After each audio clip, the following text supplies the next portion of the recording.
Hey guys, it's Adam with the EV Tourist here. I believe this is probably going to be the first video from this channel you're going to see, and I'm kind of excited to get started here.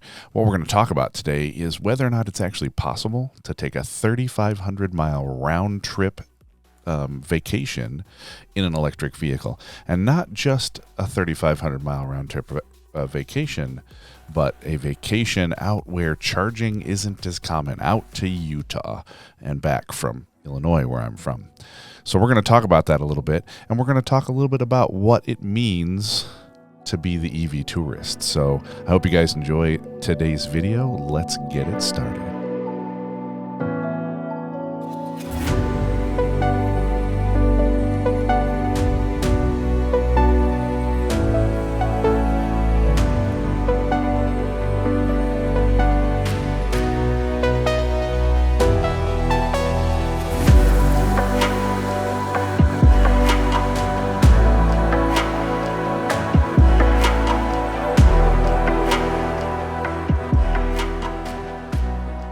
All right, let's get started talking about what this 3,500 mile road trip was. What I've pulled up here is a map of the route that we planned to take for this family vacation. That's what this was a family vacation. And what I'm using here is a Better Route Planner, which is a great website and application to use. We'll go into that in a very separate video. There's a lot of detail we can go into there. But in essence, it lets you know where to charge based on the destinations that you're trying to get to. So we left on a Friday from our home here in central Illinois, and we then proceeded to drive to Utah. And we took a few days to get there. We spent the night in Omaha. We spent the night in Fort Morgan, Colorado, and then finally made our way to Torrey, Utah as our first stop. On the way back, well, after leaving Torrey, we went to Moab, and then on the way back home, we stopped in Amarillo, Texas. We stopped in Tulsa, Oklahoma, and then, of course, back home. The entire point of the trip was to go out to Utah and visit the national parks. So we went to Torrey, Utah and visited Capitol Reef National Park and did a great off-road trail there. We then went to Moab and spent a day in Arches National Park, including some off-roading there as well. Spent another day doing some other off-roading trails, and then made our way back. We also made extra stops. We tried to go to Chimney Rock in Nebraska. We were unable to do that due to weather. We did stop at Four Corners. We stopped at the Oklahoma Salt Flats, which was an incredible place to stop, and a few other random things, stores and tourist attractions along the way. So we'll spend a little bit of time talking about that, but first let's look at kind of what that means, right? Let me pull up some dash cam footage that kind of shows you the beginning of our trip and get you a view of what it is we're talking about here.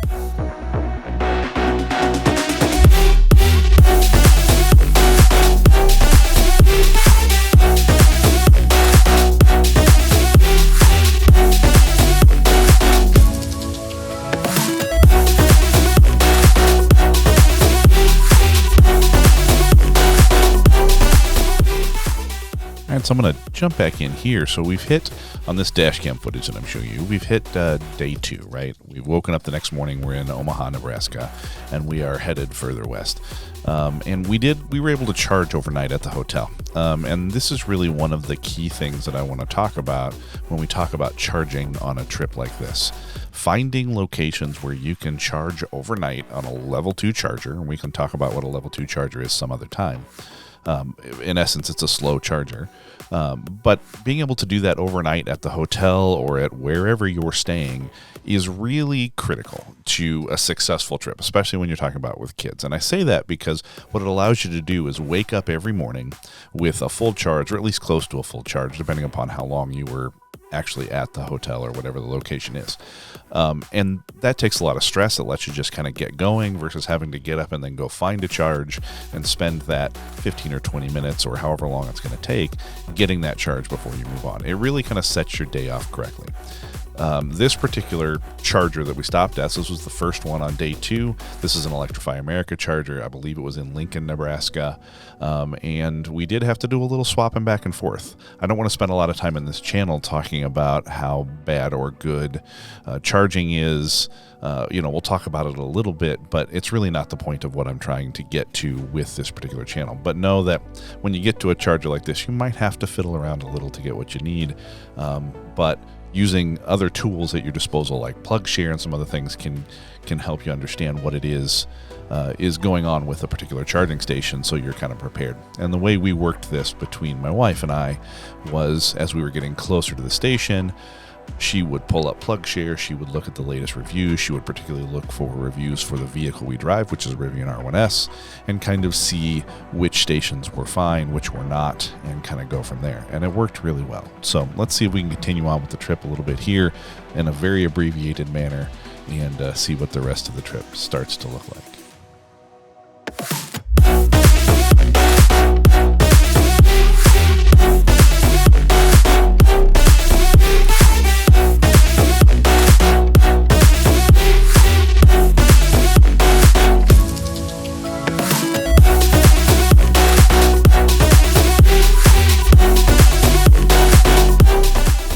So I thought I'd drop back in here and kind of pause for a second to talk about this particular charging station. So if you noticed, we made it through some snow that was unexpected. It closed our main route. We kind of had to take an extra a path that we weren't expecting, which was all fine and great, and the vehicle handled it just fine. But we pulled into Sterling, Colorado for our next charge, which was planned in either direction.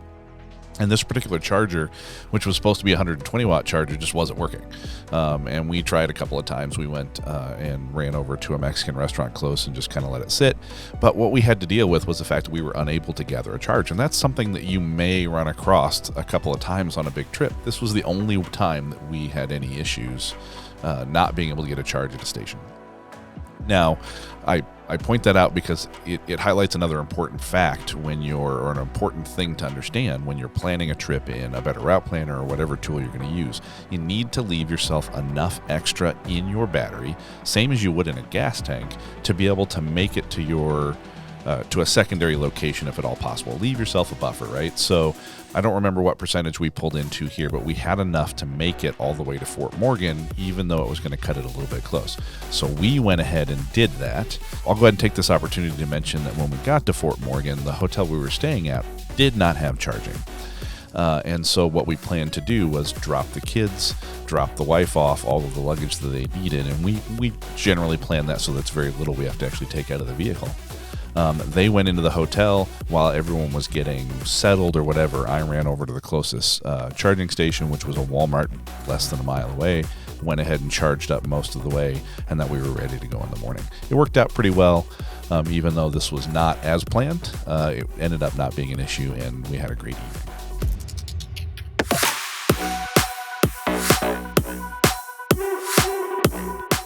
So our next day, leaving Fort Morgan, Colorado, was pretty uneventful.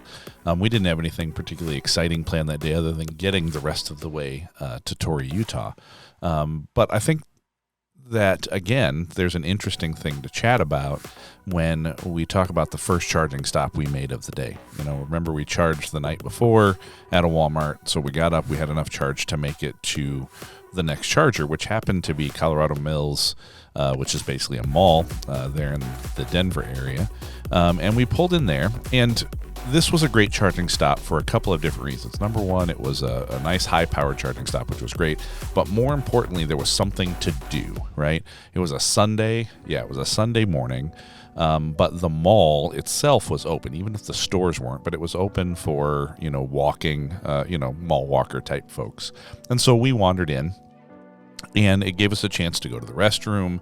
The kids could run around. There were some, like out in the middle, there were some games and things to play, furniture. Basically, they were able to just get up and move around a little bit. We kind of window shopped a little into some of the stores in the mall. But really, when you're planning the charging stops that you want to make, if you have an option, depending upon where you are, finding places that have something to do, whether it's a place to eat, something to visit and see, somewhere to get in out of the heat or the cold, depending upon the time of the year, something to do other than just sit in your vehicle can really help make those charging stops feel like they're not a big deal.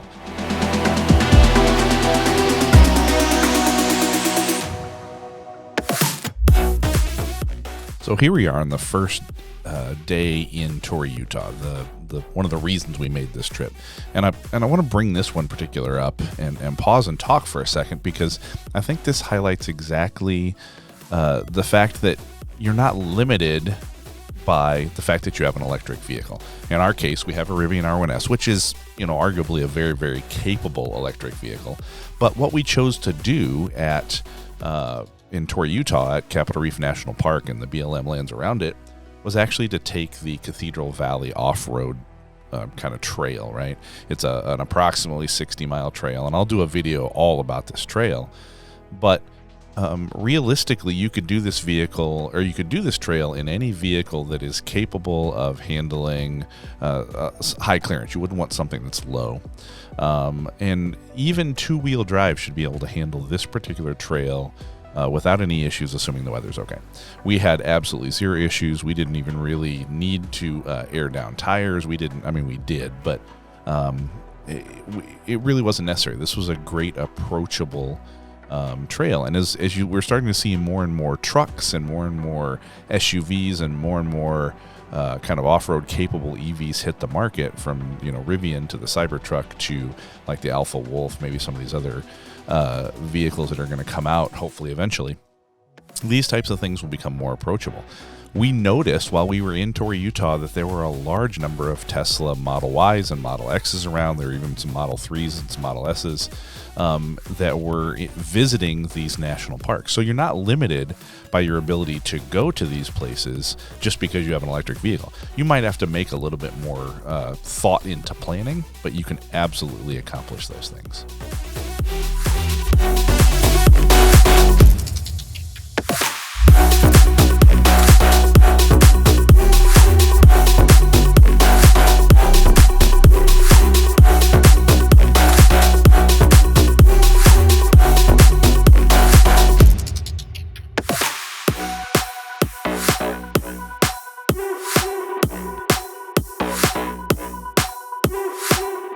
So the next day after leaving Torrey, Utah, we made our way to Moab, which was really the kind of the pinnacle of the trip we were trying to make. We really wanted to go see Arches National Park and experience that area.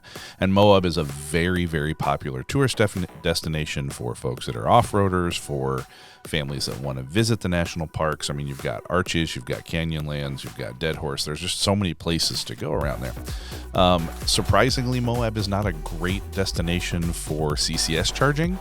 There are Tesla superchargers there, but there are no level 3 chargers for CCS vehicles like Rivians or GMs or any of the other makers, which is a little disappointing, but with a little bit of planning, it is still incredibly doable. And there are plans to add charging soon. And with most of the manufacturers starting to adopt the NACS standard, it's going to kind of become even better very, very rapidly. The way we chose to handle charging was to use an RV park. So we rented a pre-set up camper that we stayed in the whole time, and then we rented a pull-through spot next to it so we could pull our vehicle in and we could charge that way overnight, exactly the same way we would at a hotel that has a level 2 charger. It worked incredibly well. We were able on a full charge to do all of Arches National Park, well, the vast majority of Arches National Park, plus a little off-roading with very, very little usage. Realistically, I think we still had well over 50% of our battery left when we got back to the camper that night. And the next day, similar experience when we did Gemini Bridges. So Moab is incredibly doable with an electric vehicle.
All right, so we left Moab and we were headed toward Four Corners.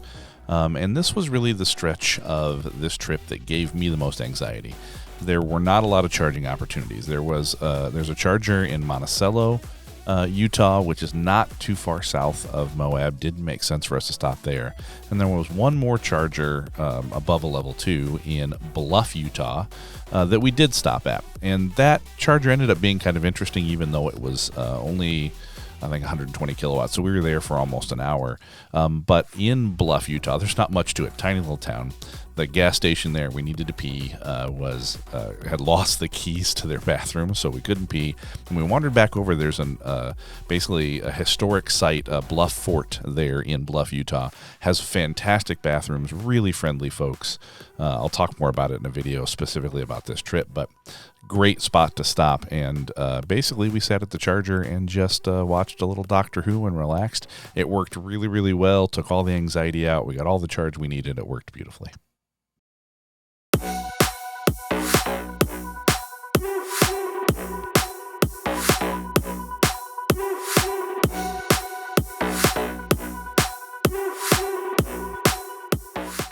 So the next stop in our adventure was Four Corners. If you haven't been there before, really incredible place. It's a spot where, the only spot in the United States where 4 states all touch at the same point. It's actually on tribal lands. Family loved it. But another thing that happened here, and it wasn't unique here, but I thought I would point it out, is that at one point I went back to get, jackets or something along those lines, and I got stopped by a number of different people who wanted to ask me about my vehicle. They wanted to know about Rivian. They wanted to know about electric vehicles in general. They wanted to know about charging. They wanted to know how we made it from Moab. A couple of them didn't even believe that it was possible. And I say this to really encourage you guys that if you have electric vehicles and you're on a trip like this, at least until they become more common, take a few minutes and answer those questions. Really, I think it's important that we evangelize a little bit the type of vehicles we've chosen, right? Because what we want to do is we want to see more competition. We want to see more EVs on the road. We want to see more choices, whether people want to, still continue to drive an internal combustion engine vehicle or an electric vehicle. We want people to understand that there is an option there, and to kind of get rid of some of the myths and the misconceptions around EVs. And really one of the best ways to do that is for you to be willing to answer those questions, right? And they're going to be repetitive, I understand that, but people are usually very, very grateful for that time that you spend.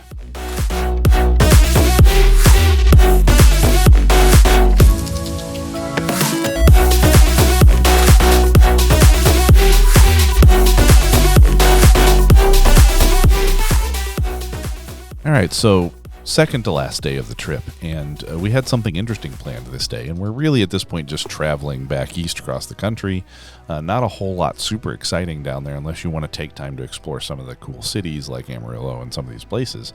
But what we found was in Oklahoma, there's an actual salt plain, and I'll do a video all about this, but you can dig for selenite crystals there. And so we ventured off of the main highway into and near Cherokee, Oklahoma, and visited this salt flat. Incredible spot to visit. The entire family loved it. Again, not a lot of charging when you get into those more rural areas, but with a little bit of planning, we were able to find chargers before and after, kind of closer to the main highways, which is going to be more true, right, as you're thinking about planning your trip. When you venture off the highway, it gets a little more difficult. But we were able to do it with no issues with charge, and we had a great time visiting the Oklahoma Salt Flat, and then made it to our way to Tulsa for the end of our evening.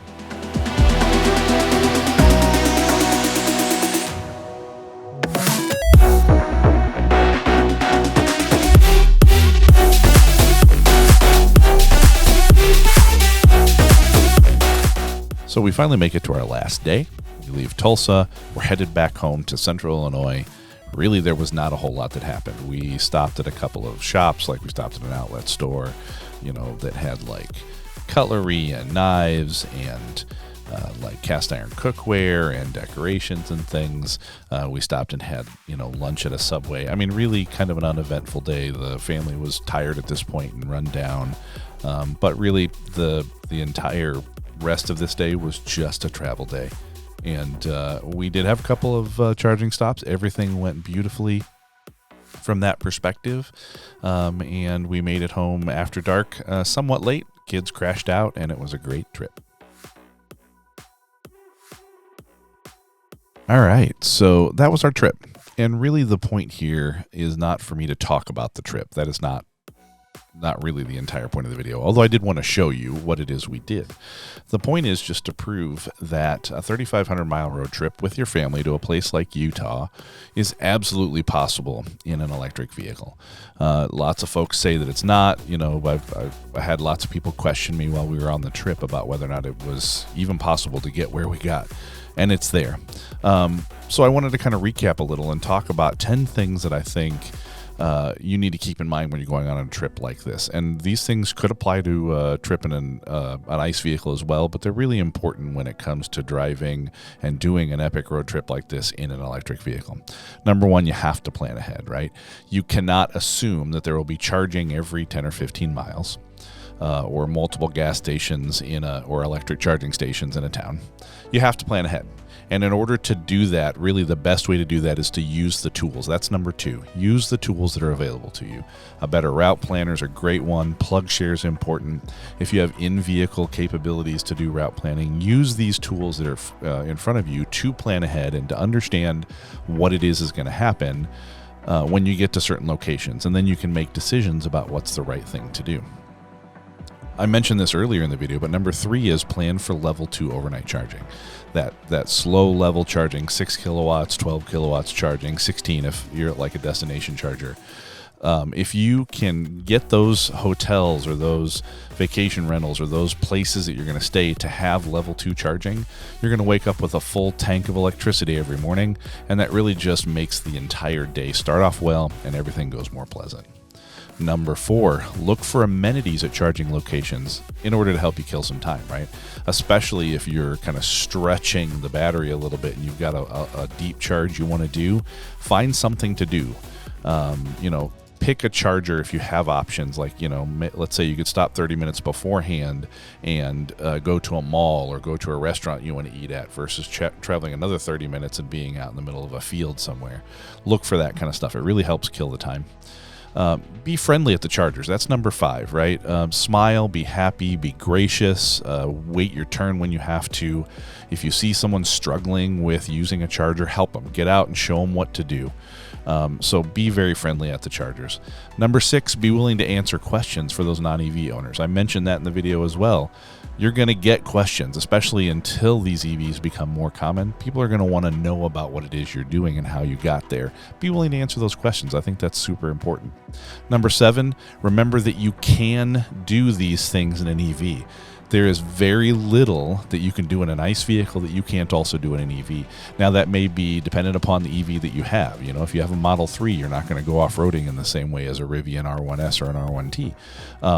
That's the same thing is true with ICE vehicles. But if you can do it in an ICE vehicle, you can do it in the appropriate EV. Number 8, please be patient. Understand that it is going to be a little slower. You're not going to fill up your tank in 5 minutes. You're going to have to find things to do. As well, you're going to run into situations where maybe you have to wait in line or you've got someone who's being angry or cranky to charger. Just be patient. That will help just ease things and make your trip that much more pleasant. Number 9, leave a buffer. In a better route planner, in the tools you're using, you should be able to, or I hope you can, set a percentage that you don't want to go under in order to calculate your next charging stop. Don't go down to that 1 or 2%, 5%, or even 10%. I try to leave at least 20% in the battery because that really gives you the option in a lot of cases to get to the next charger if something were to happen. And then number 10, enjoy the sometimes slower pace of doing this, right? When you're doing those long road trips and you have to do maybe some of those extended charging, or you're at a charging station for 25 or 30 minutes instead of at the gas station for 10, enjoy that time, right? Slow down. You're traveling. The trip, the adventure, the route to get there is part of your plan. It is not just get to the destination as fast as you can. You could fly if you really wanted to do that. Road trips are about enjoying the trip. So do those things and enjoy them. So, guys, I really appreciate you guys taking a chance to watch this video. If you've made it all the way to this point, you've done well. But really, at this point, I just want to leave you with a couple of things, right? We're just getting started here.